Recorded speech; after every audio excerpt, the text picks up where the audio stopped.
In this video, let's talk about where the structure of intellect came from.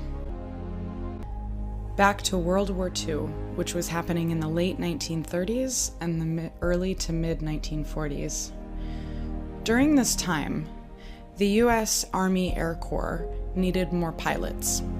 They advertised to men wanting them to join, and then after new potential recruits came, they put them through an application process. And basically, they tried to find out if the men who wanted to join would be good pilots or not. And originally, the US Army Air Corps had their entire application process. And it had different types of tests and things like that to find out how qualified the men would be as pilots. But the thing was that it takes a long time to go from an application process to actually flying a plane. And during the training process, there was a 35% dropout rate, which means that out of 100 men, 35 of them never got into the sky and never flew a plane. You can imagine that the government probably wasn't very happy about this. They felt like they were wasting money and time. And so they wanted to fix this problem so that they could reduce the dropout rate and have more men as pilots. So they started wondering what they could do about it, and they looked at their application process. The health screening from the doctors didn't have a problem with it, and the other thing about physical endurance abilities was also good, and the stress testing that they did seemed to be fine. They were concerned that the intelligence application, that part, was the problem. And so basically, if they wanted to save money, improve their quality, and reduce the 35% dropout rate, then they needed better tests to accept the right pilots.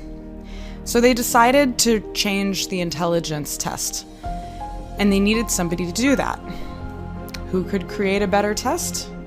Well, someone knew someone who knew something who recommended J.P. Guilford.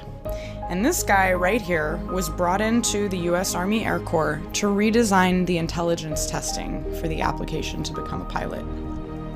Now, I'll save you from a lot of the details, but basically, J.P. Guilford did a whole bunch of experiments and research and spent a lot of time understanding the existing test.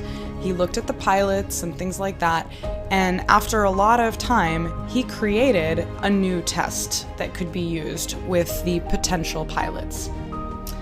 And the interesting thing was that when they brought it in, things started to change. Now remember, the old dropout rate was 35%.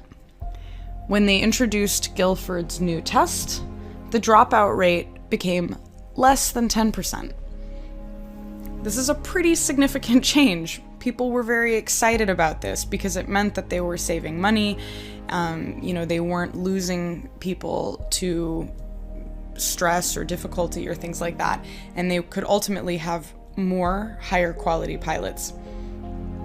The government was really excited about that, and after the war finished, the US Department of Defense decided that they wanted to put part of their budget towards J.P. Guilford's ongoing research and his ongoing work.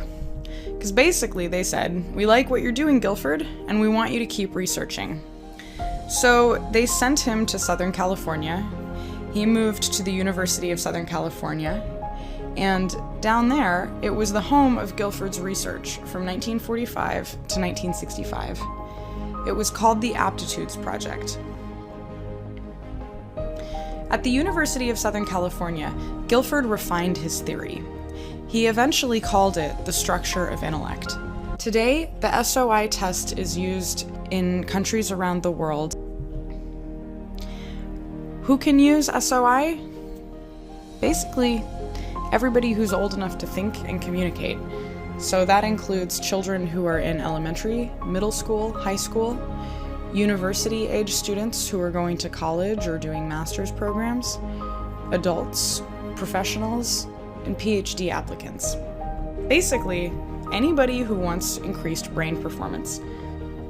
And that's really important. If you're studying or learning something, or even if you're working in your job, having high levels of brain performance is a really important thing. So the structure of intellect and that cube that we looked at before is a good way to remember that there are a lot of specific intellectual abilities. J.P. Guilford argued that there were 150. Mary Meeker later reduced that to about 90, but still, it's important to recognize how many different types of brain functions there are, because sometimes when we take tests and when we try to learn things, it gets oversimplified, and that gets confusing. So if you're interested in increased brain performance, then continuing with SOI is really a unique way to identify the specific problems that you're having so that you know what they are, identify them, and then have a way to overcome them.